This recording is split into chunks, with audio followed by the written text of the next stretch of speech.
in a universe. And we all have the ability to tap into our deepest dreams.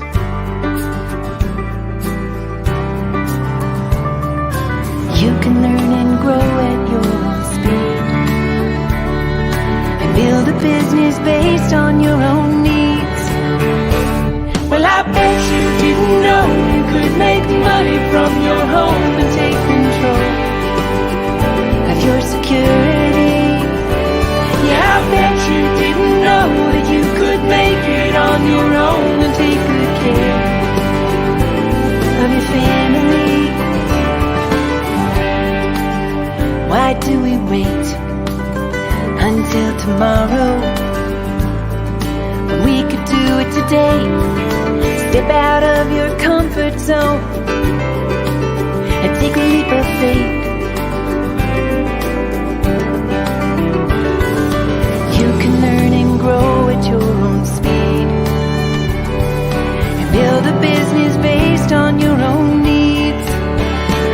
Well, I bet you didn't know you could make money from your home and take control of your security. Yeah, I bet you didn't know that you could make it on your own and take good care of your family. Bedrock bookkeepers rock it from their home. Bedrock bookkeepers make it on their own. Bedrock bookkeepers living in the zone. Well, I bet you didn't know you could make money from your home and take control of your security. Yeah, I bet you didn't know that you could make it on your own and take good care of your family. Well, I bet you didn't know you could make money from your home and take control of your security. Yeah, I bet you didn't know that you could make it on your own and take good care of your family. Well, I bet you didn't know you could make money from your home and take control of your security. Yeah, I bet you didn't know that you could make it on your own and take good care of your family.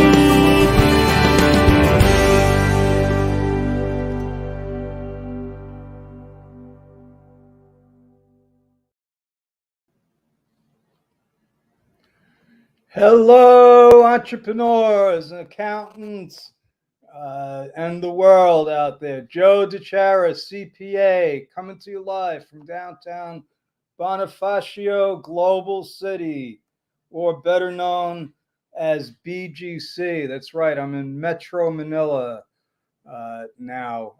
Love the weather, love the restaurants. If you ever want to come and visit me, just let me know. If you're watching live, give me a hashtag live. If you're watching the recording, give me a hashtag recording, because when you respond like that, believe it or not, one of the miracles of these platforms is anytime you respond, if you have a question, a comment, I get notified. And tonight, in our continuing series, which we have renamed True Tax Crimes. We're not just going to be focusing on criminal tax preparers, those unscrupulous tax preparers that do stuff that they know they shouldn't be doing. And there's all kinds of reasons why people do things. And I don't judge anybody. But the truth is that you got to be careful. You got to be careful with who you're doing business with, who you're hiring to do something like your tax returns. And that's why I do this, because I want to shed light on what's actually going on out there. It's not all puppy dogs and rainbows. Okay, there are bad people out there. looking to take advantage of unsuspecting people. So let's get into the slideshow. What is an unscrupulous tax preparer? They are individuals or firms that engage in unethical or illegal practices when preparing tax returns for their clients. Now, it says simple errors. I don't really agree with that. An unscrupulous tax preparer is somebody that deliberately does something that they're not supposed to be doing. Okay, when they know that it's wrong, and there could be all different types of things like that, and we're going to go through it. So here's a couple of the things. Underreporting income, that's a no-no. Falsifying documents, negligence or incompetence. You know, there's some tax preparers that shouldn't be preparing tax returns. Exorbitant fees, I don't know if that's illegal, but it's definitely unethical.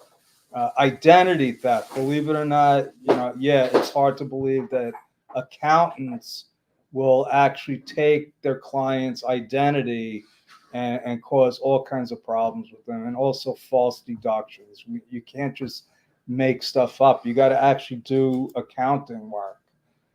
So let's go through some of these other things. So, tax evasion is not the same as tax avoidance. Tax avoidance is when you legally structure your tax write-offs, your entities, to lower your tax bill. Okay, that's proper. Okay, that's the work of a good accountant. Inflating deductions is a no-no. That's a crime. Now, I see this happen, believe it or not. Hello, Marianne. How are you? Yan, Coach Yan from Batangas. Thank you for supporting me.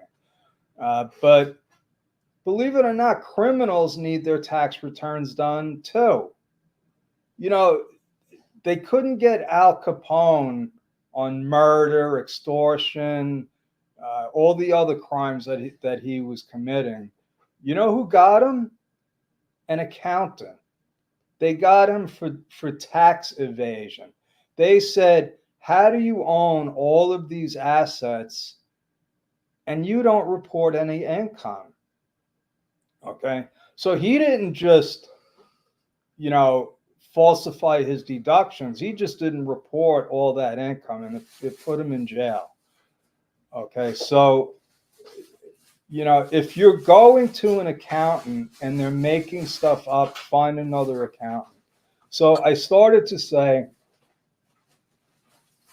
criminals need their tax returns due, and from time to time they come to us. Okay, not because we're criminal tax preparers, because a lot of times they actually want somebody legit to do their tax returns. Okay, so we've had a couple of instances the last couple of years. This one guy, over $1 million in gross revenue, prepared his own return, and he put items on his Schedule C. First of all, he got his $1 million down to less than 50. Okay, big red flag. He's a consultant. If you were in the construction industry, I could see that. You have a lot of expenses, but he's a consultant. One of the deductions he had on his return was called outflows. Just outflows, $200,000 even. If you could explain to me what outflows are, I'd like to hear it. It's the kind of thing that gets people audited. What I told him was, I said, I'm not doing your return, and you should hire a criminal tax attorney. If the IRS wasn't so messed up right now, he would be audited. It would be a slam dunk. Okay, I would say probably $800,000 or $900,000 worth of his deductions were made up. Then we had two jokers that were actually on. They were in the service. They got one of them got 100% disability. The other one got 95% disability, and they were running businesses. So if you're on disability, you're not supposed to be able to work, let alone running a multi-million-dollar business. Now, the ironic thing was their business was getting government contracts. Okay. Again, and they had multiple entities. They were lying to me. I caught them and I told them, you need to get a criminal tax return. Okay. So, and again, they were claiming that because they were transferring money back and forth to the different entities, and what they were trying to tell me was those were expenses. They were sending the money to vendors up in China, but it was a lie because I was actually able to trace the transfers going from one entity to the other entity. So you can't, overstate your expenses. Overstating your expenses is just as bad as underreporting income. So a lot of times it's harder to underreport your income because a lot of times it's reported to the IRS, especially if you're an independent contractor. A lot of times I've seen this happen. A company issues a 1099 and they the business owner forgets to report it. Okay, that's simple for the IRS because they have the information. If the taxpayer doesn't report it, they don't get a letter from the IRS. What they get is a bill. They get a bill. Okay. Now, it's bad enough when individuals do this stuff, but when tax preparers do it for their clients, it's criminal. It's criminal. An individual could get away with saying, "Oh, I didn't know, I made a mistake." Okay, and they may not get arrested or indicted or anything. But when a tax preparer does it, when there's what do you call it? A pattern of this kind of activity, they're going to get caught. They're going to get caught. Now, next on Friday, I'm going to go into some real true crime situations where people got arrested. So first, I'm going to start with some of the accountants that got indicted, and then we're going to go into people that actually got in trouble for tax evasion, and then we're also going to talk about what they call our promoters. So promoters are people that, and they don't even have to be accountants. Some of these promoters hire accountants to prepare these phony returns. And they come up with some kind of angle to get people refunds or credits. And I see one now with foreign-owned entities where these promoters are telling them that if you own an LLC and you're a foreign owner, you don't have to pay any U.S. income tax, and it's a lie. It's a lie, and I'm gonna start giving you some examples. Next slide is falsifying documents. I mean, for an accountant to be making up documents, I mean, it used to be easy. It used to be easy to create a W-2 to get somebody a mortgage. Okay, I've seen plenty of accountants do that. You can't do that anymore. You can't do that anymore because the banks got wise to it, and what the banks will do is send a request to the IRS for the transmittal of the tax information. So if they're giving the bank a phony W-2, they're going to get caught now. Okay, but there's a bunch of other kinds of documents that can be doctored, dummied up. I'm not even going to go into it because I might be giving some people ideas on what they can get away with, but it's done all the time. It's done all the time, and it's criminal.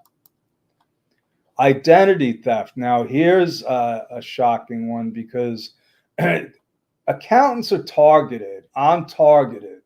They would love to get my clients' information because we have their social security numbers, their dates of birth, where they work. We have all kinds of personal information. And they only need a few other odds and ends to fill in all the gaps. But for an accountant to do it,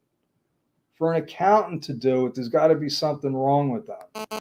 There's got to be something wrong with them. I could see, criminals out there trying to do this, but accountants are supposed to be held to a higher standard. Negligence or incompetence. So I've come across this. I've come across accountants, and this is recently. Some larger CPA firms, they just don't do accounting anymore. They'll take their clients' flawed bookkeeping, because clients, sometimes they think they can do their own bookkeeping. They're going to use a program like QuickBooks, or they're going to have their receptionist do the bookkeeping, and the client will give that that file to the accountant, probably thinking that the accountant is going to go through it and fix all of their errors. No, they don't do it. What I see them doing is just taking the numbers and entering them into the tax program. I got a client this year, and unfortunately, he just went out of business. He got scammed. The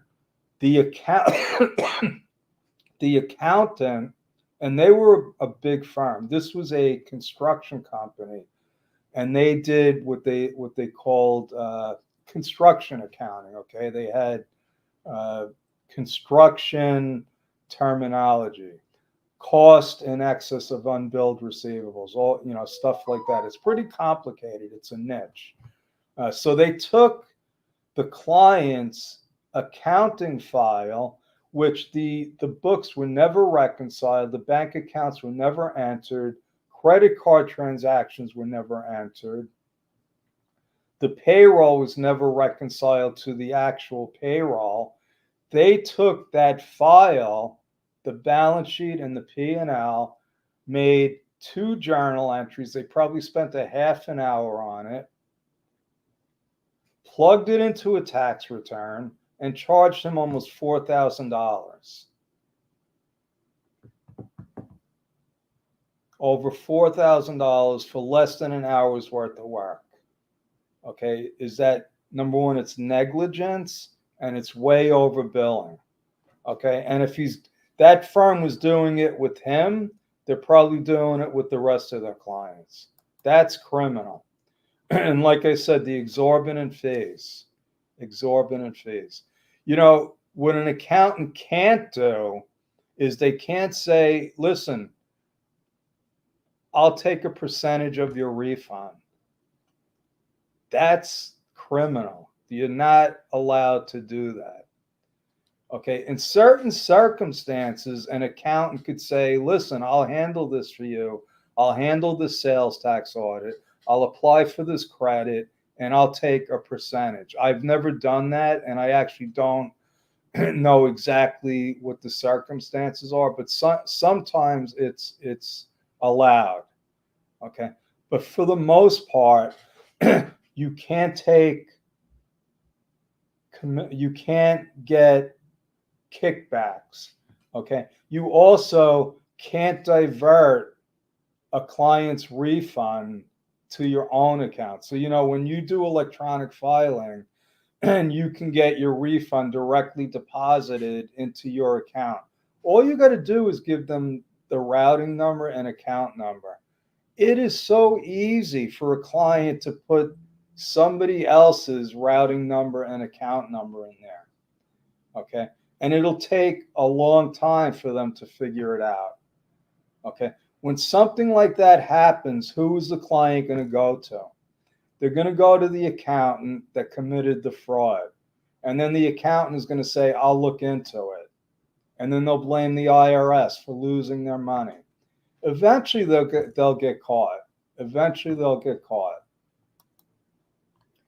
So join me every Monday, Wednesday, and Friday for more true crime and unscrupulous tax preparers. We're not just going to go through that. We're going to go through the IRS's dirty dozen. Every year they do this public relations campaign talking about the latest tax scams.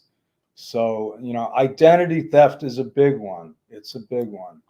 If you are watching this and you want to connect with me, just go to Time with Joe and put in the comments that you saw my video on true tax crimes, and I'd be happy to connect with you. This is my company, Bedrock Business Builders, and I want to thank you and say God bless and good night. It's time for Netflix, Marianne. Hey, Dak, thanks for joining and supporting me. I appreciate it. Good night, everyone.